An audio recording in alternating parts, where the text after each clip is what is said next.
Materia orgánica es todo el material que ha sufrido una descomposición material vivo. Estamos hablando principalmente muchos restos de plantas, restos de animales que quedan en el suelo y son propensos a descomposición por microorganismos. La materia orgánica, por ejemplo, todas las raíces, cuando muere la planta, la raíz se descompone y esto compone parte de la materia orgánica del suelo. Bien. Se ha estudiado, ¿verdad?, la composición de la materia orgánica y podemos dividirla en materia orgánica que sea fácilmente que sea de fácil descomposición y materia orgánica que es más difícil que se descomponga, que hablamos que es un poco recalcitrante. Cuando hemos investigado en suelo, se ha investigado la materia orgánica, hay muchos estudios al respecto, la dividen en 3 sumideros. La materia orgánica activa, que son moléculas relativamente sencillas, que es lo primero que los microorganismos y las enzimas en el suelo pueden descomponer, y es una materia que se va a descomponer de meses a años. Luego está la materia que es más estable. Estas materias son compuestos que se descompusieron, pero también cuando pasaron con el proceso de microorganismos y microbiota del suelo, se condensaron o hubo un poco de síntesis, entonces son compuestos más complejos y estos son más difíciles de descomponer. Estamos hablando de compuestos que se pueden descomponer en decenas o decenas de años. Luego tenemos el último sumidero, que es la materia orgánica, que es lo que más compone el humus total, que es la materia orgánica que se le llama pasiva, y esa hay evidencia del sumidero que hay materia orgánica que tiene hasta más de 1000 años. Entonces, esa es como una división de lo que se encuentra en el suelo.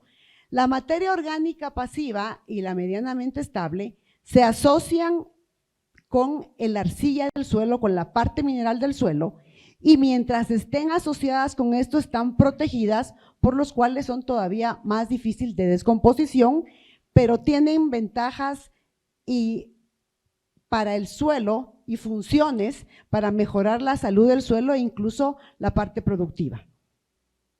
Bien, ¿qué diferencia hay con un material orgánico? Materiales orgánicos eventualmente se van a pasar a ser materia orgánica, pero los materiales orgánicos, para llegar a ser materia orgánica del suelo, tienen que pasar por un proceso de descomposición y un proceso también de síntesis.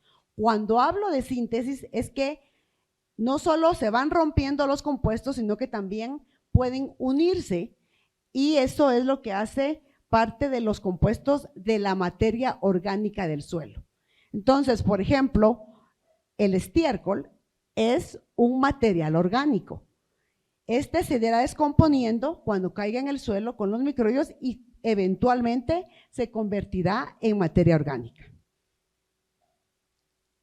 ¿Cuál es la composición de la materia orgánica del suelo? Quedemos claros que materia orgánica es ya cuando pasó el material vivo a un proceso de descomposición y ya estos compuestos no podemos saber de qué vinieron. Si vinieron de una hoja, si vinieron de un microbio, si vinieron de un animal que murió en el suelo, ya están los compuestos que no podemos saber de qué vienen, y los dividimos en dos grandes divisiones.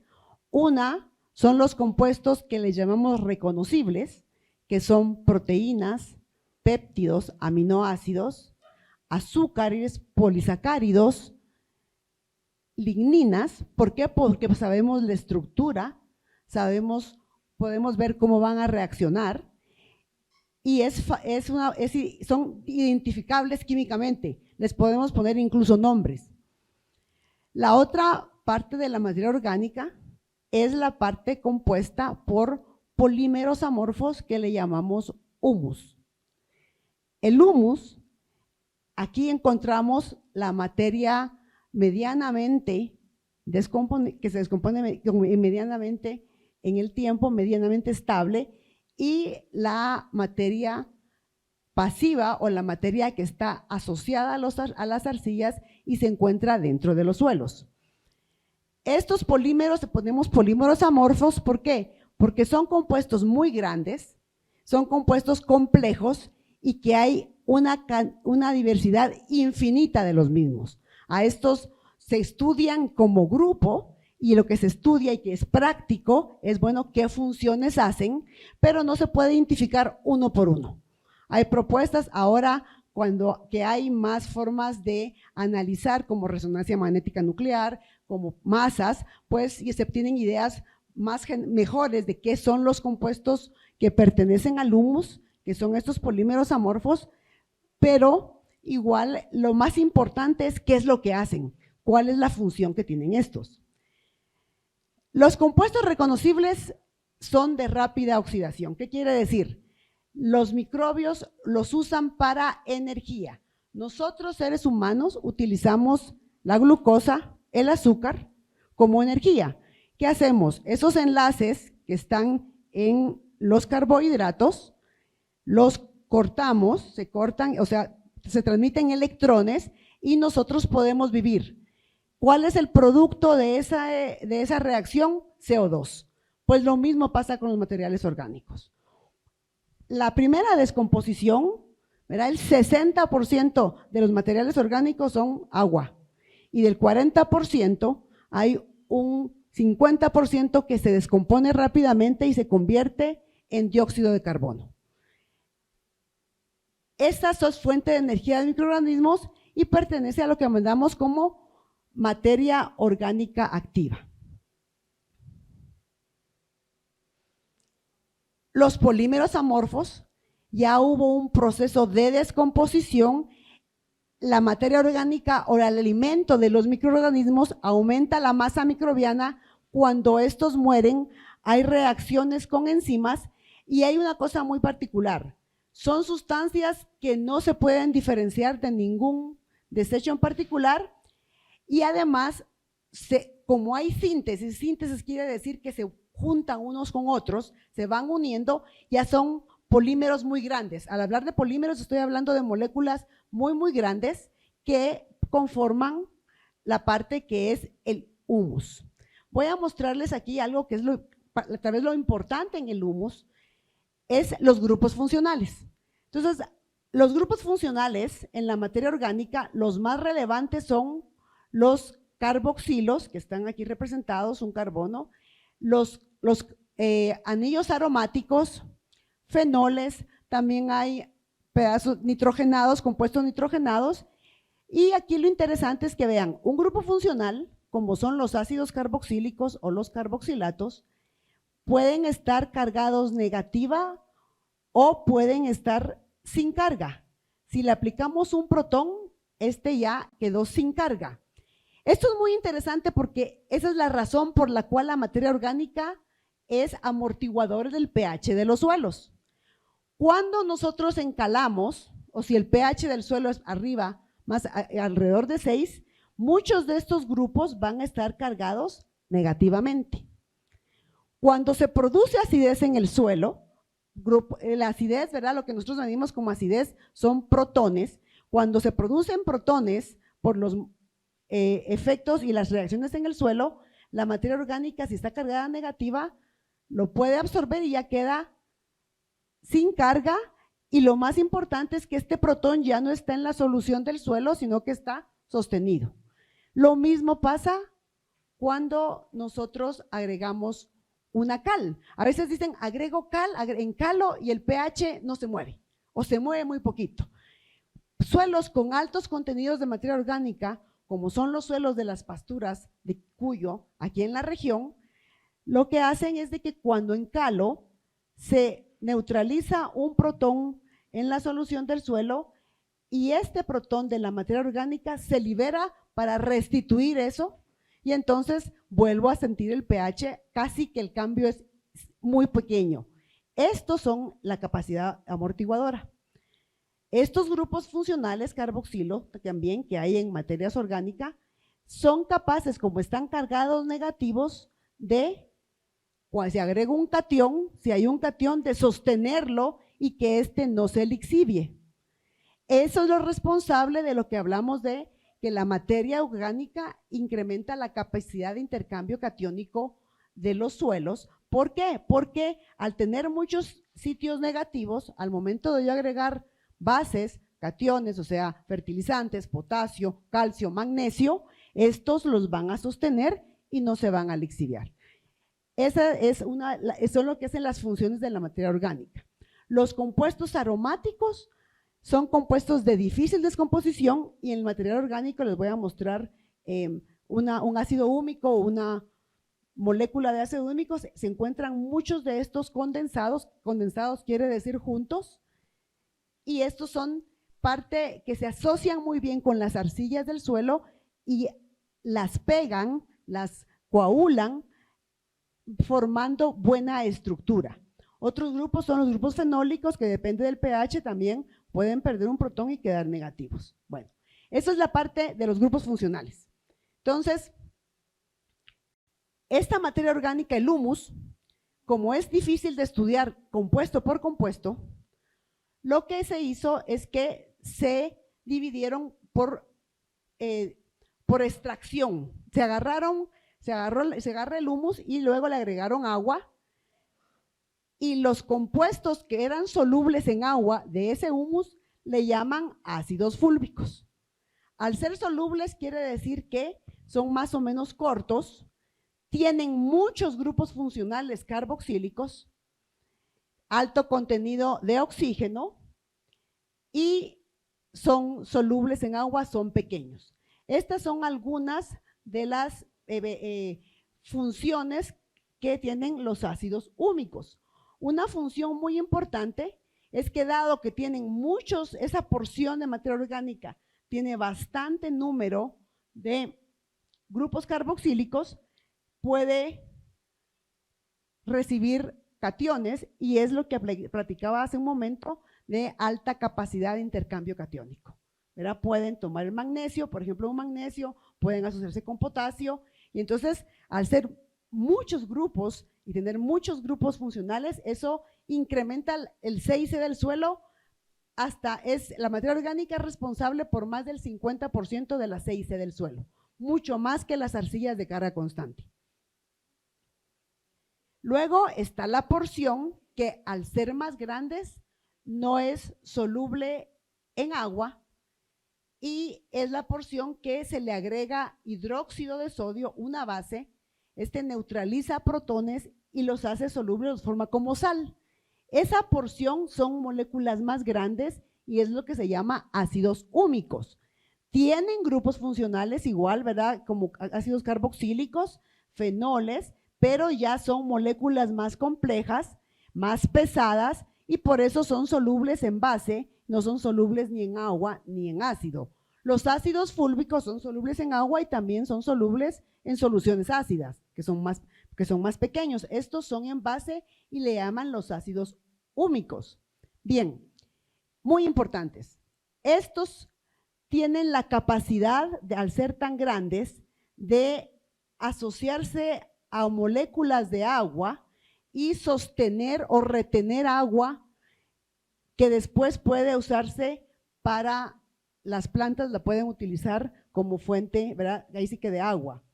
Además, por tener varios grupos cercanos, forman grupos funcionales cercanos, tienen facilidad de formar complejos.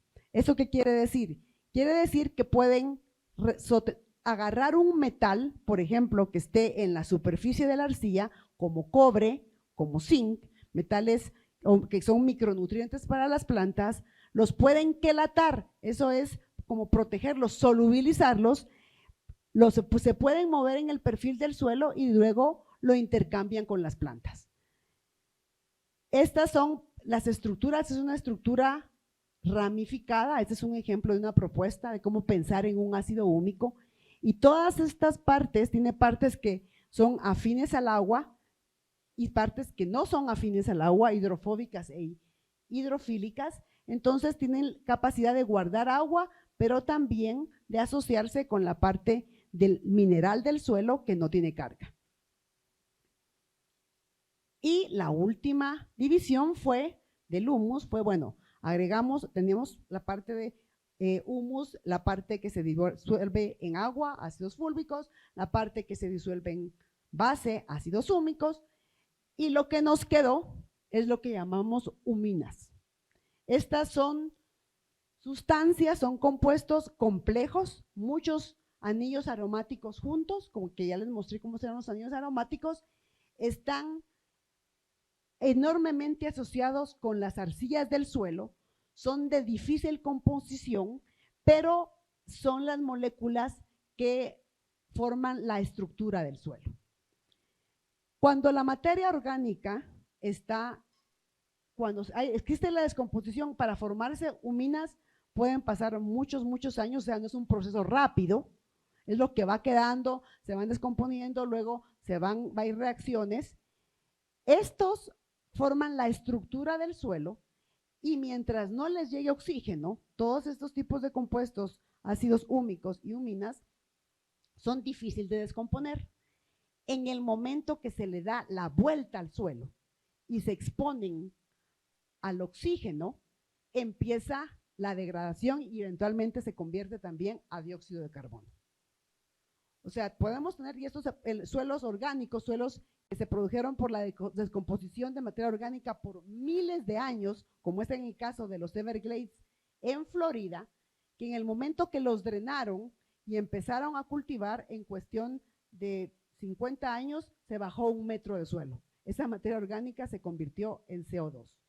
Las prácticas de labranza cero o labranza mínima lo que tratan es de conservar esta materia que tiene grandes beneficios para la estructura del suelo al momento de solo romper o abrir donde se va a centrar la planta, para no mover el suelo, no darle vuelta al suelo, porque eso disminuye la cantidad de la materia orgánica que tiene funciones muy importantes.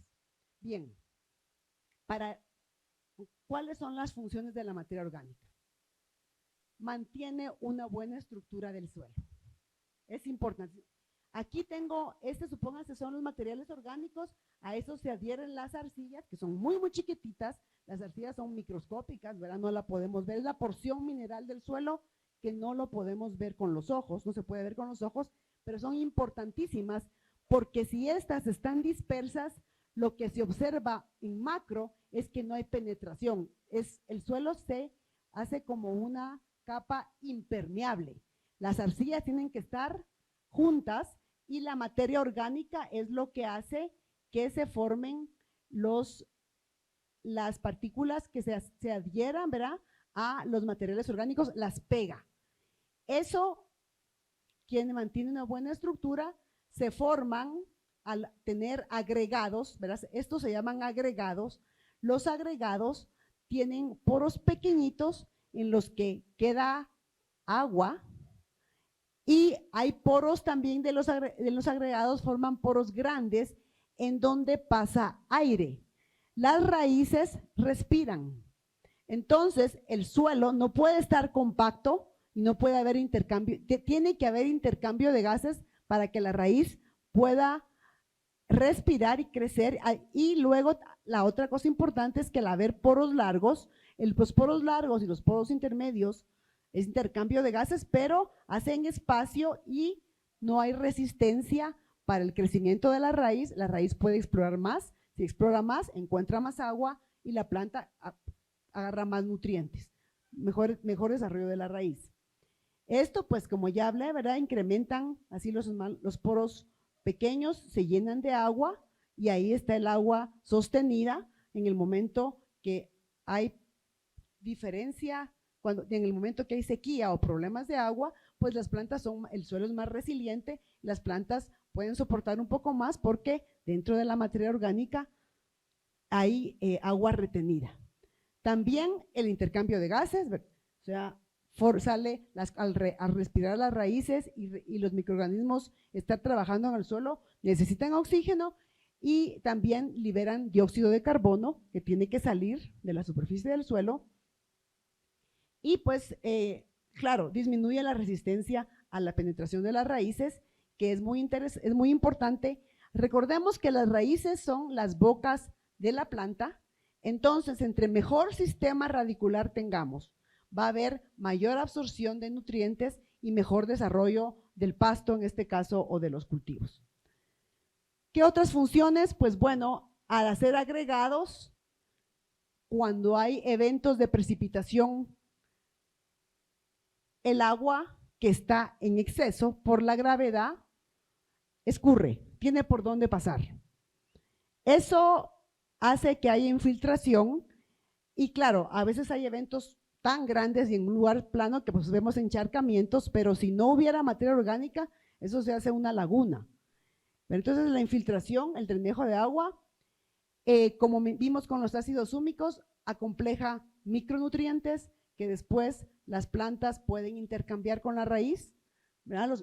Estos complejos solubles, que también existen complejos químicos. En algunos fertilizantes, ¿verdad? Se usan complejos no naturales, que son hechos por síntesis, que hacen lo mismo, mantener protegido el microelemento para que le llegue a la raíz, pero la materia orgánica tiene esa función, capacidad de intercambio catiónico, que ya platicamos, y liberación de ciertas cantidades de nitrógenos, fósforos y azufres, componentes que es como un reciclaje.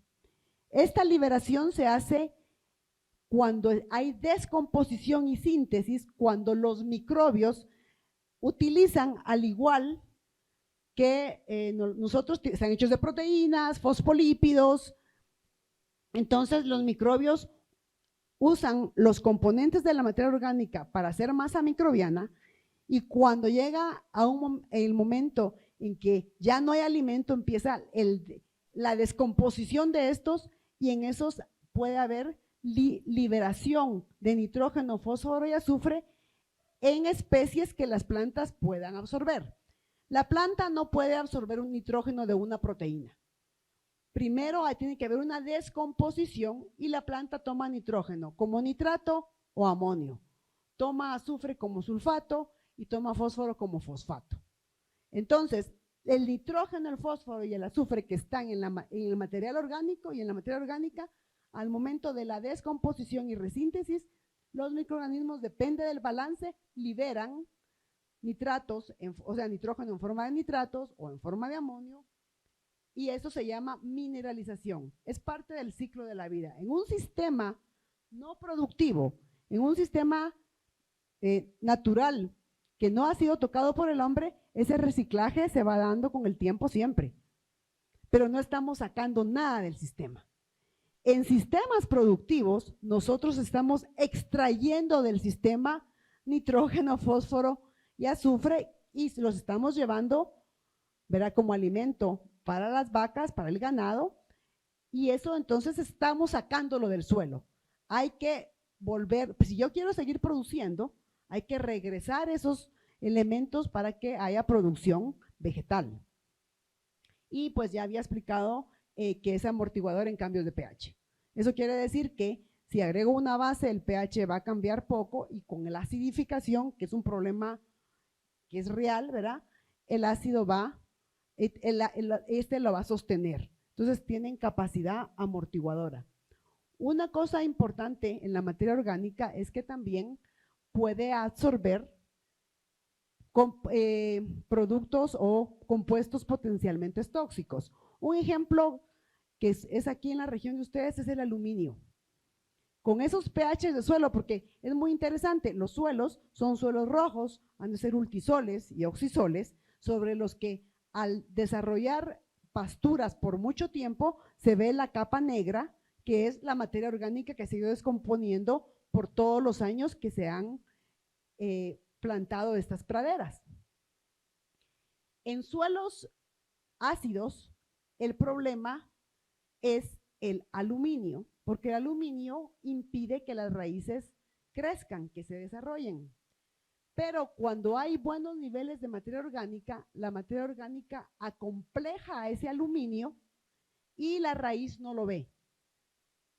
Lugares, por ejemplo, si tenemos un suelo con baja materia orgánica versus un suelo con alta materia orgánica, a pH 4.5, muy probablemente se van a desarrollar cultivos tolerantes al aluminio mejor en el suelo con alta materia orgánica que en el suelo que no tenga materia orgánica.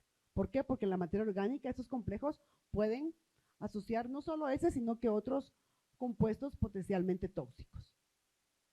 Bien, descomposición de materia orgánica. Para que se lleve este proceso, nos concentramos mucho, más que todo cuando hablamos en abonos, de la relación carbono-nitrógeno. La relación carbono-nitrógeno en un suelo natural es aproximadamente entre 15 y 30. ¿Qué quiere decir? La cantidad de carbono que hay por el nitrógeno. 15 de carbono por 1 de nitrógeno, 30 de carbono por 1 de nitrógeno. En la naturaleza, el carbono es el principal limitante, ¿verdad? Porque las fuentes de carbono es la que usamos para energía. Pero el segundo es el nitrógeno. ¿Por qué? Porque el nitrógeno se utiliza para estructura, proteínas, enzimas, aminoácidos, ¿verdad? Toda la parte bioquímica y de metabolismo son compuestos nitrogenados.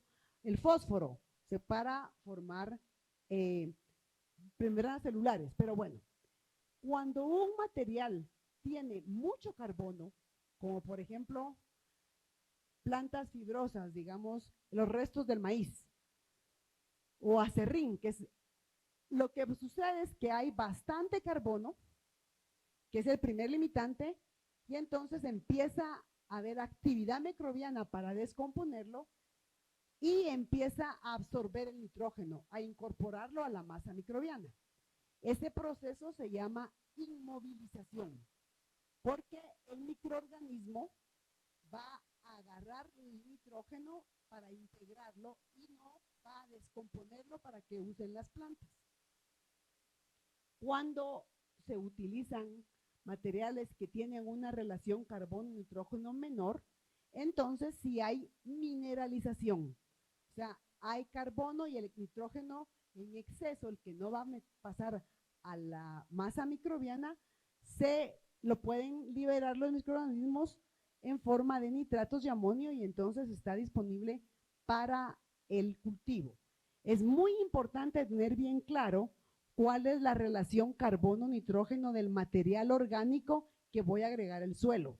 O sea, no puedo pensar que por ejemplo, un material muy fibroso que me va a dar ventajas de que vaya a liberar nitrógeno para el cultivo, no me va a servir para abono. Cuando se descomponga totalmente va a ser materia orgánica, va a ser humus, pero en ese proceso le puede robar a la planta, a mi cultivo, al que yo quiero producir para el siguiente mes, nutrientes que impidan su desarrollo.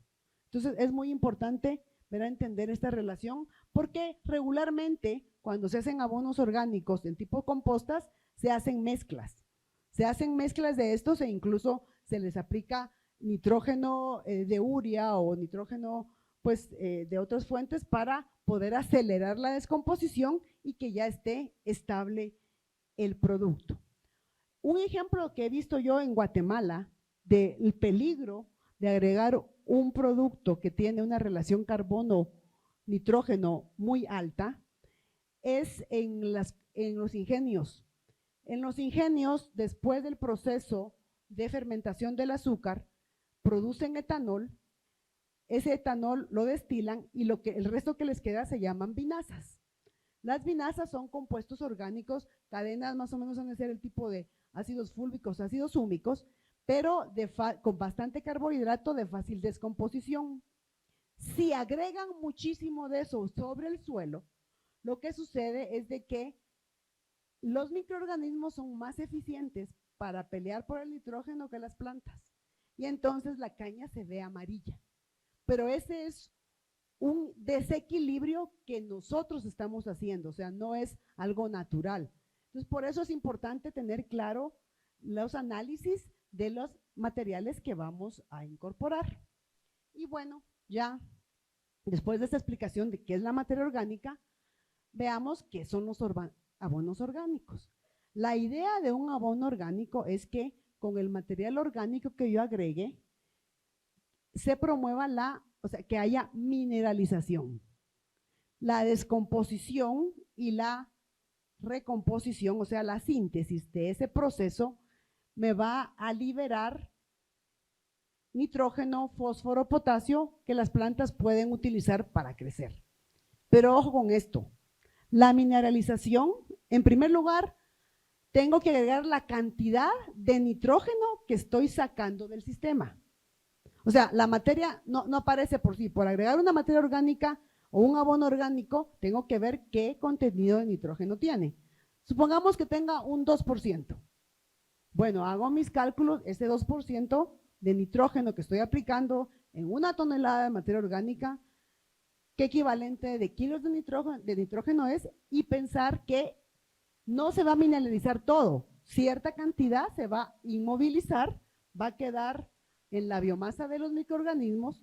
Entonces puedo hacer, bueno, un 60% se mineralizará, pero se va a mineralizar en el tiempo, o sea, no va a estar disponible inmediatamente. Y esto es importante. ¿Por qué?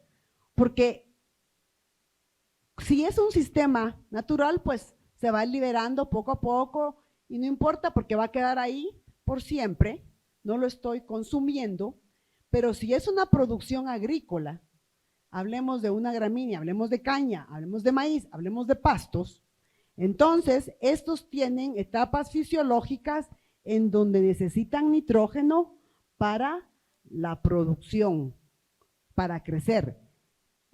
Tengo que ser muy cuidadoso y estar muy consciente que lo que le estoy aplicando del abono orgánico de repente no es suficiente ni va a estar en el tiempo que necesito para que se desarrolle el pasto en esos 30 días o 33 días en que van a regresar las vacas al sitio.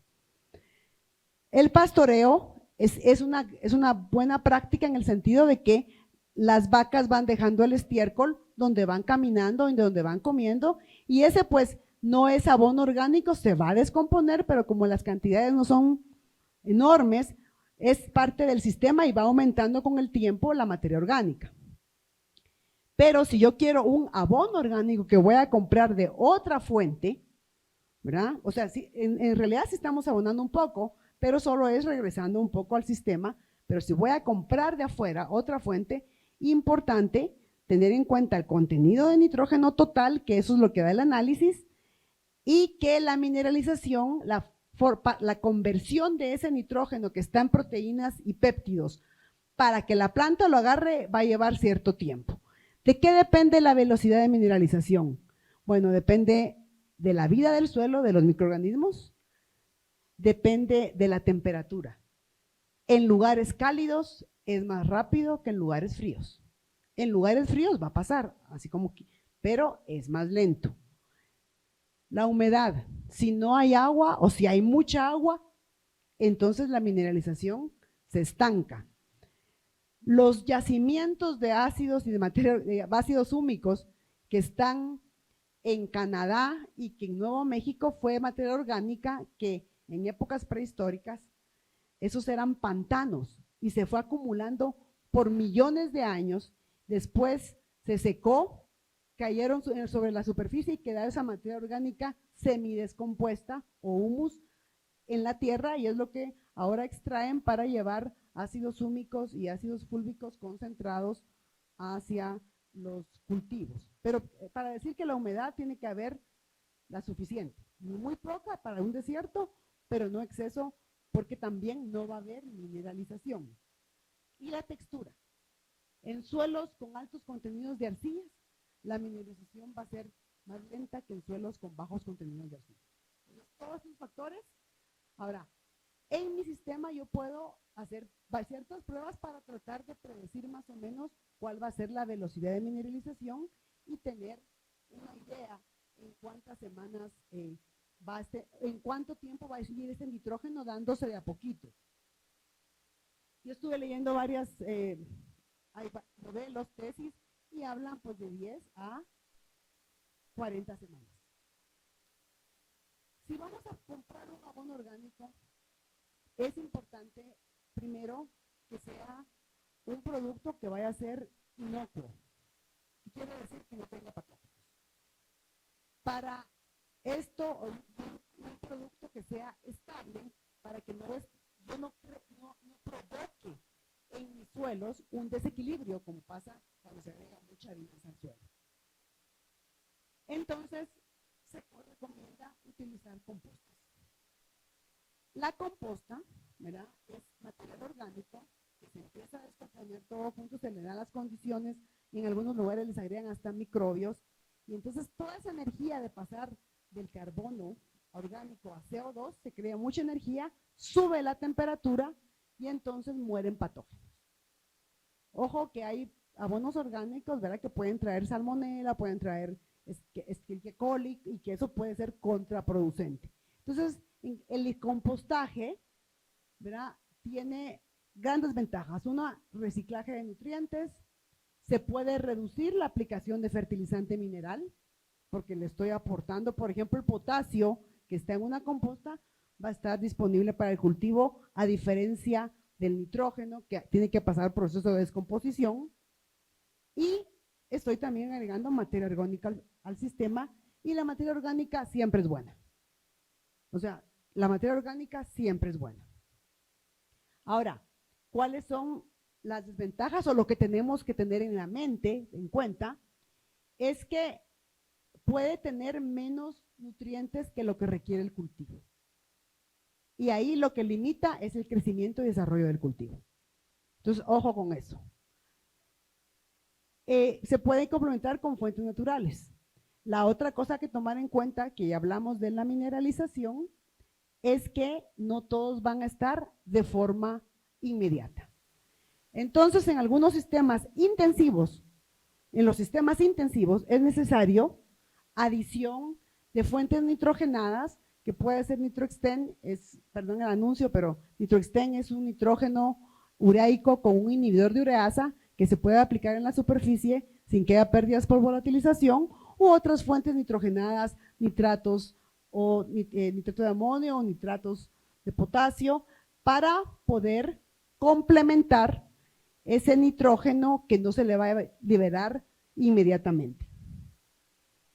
Y los riesgos, pues ya hablé un poco de esto, de que no se estabilice, de orgánicos no estabilizados, ¿verdad? Por ejemplo, de una gallinaza, de una pollera que no pasó por un proceso de composteo o un proceso de calor, puede ser adición de patógenos, inmovilización, porque en el momento de estarse descomponiendo ese material va a inmovilizar, van a usar el carbono, los microbios, y va a inmovilizarme los nutrientes que creo que tengo ahí. Y en algunos casos, ¿verdad?, incremento de salinidad. Con las precipitaciones aquí de la región, la salinidad no es un problema, porque se está lloviendo y está lixiviándose, tienen buenas estructuras las partes donde hay pastos, o sea, las gramíneas, ¿verdad?, penetran en el suelo, y donde se van muriendo van creando materia orgánica ahí, y entonces ese no es una cosa que sea importante para esta región, pero sí hay que tomarlo en cuenta si se utiliza en todas las regiones.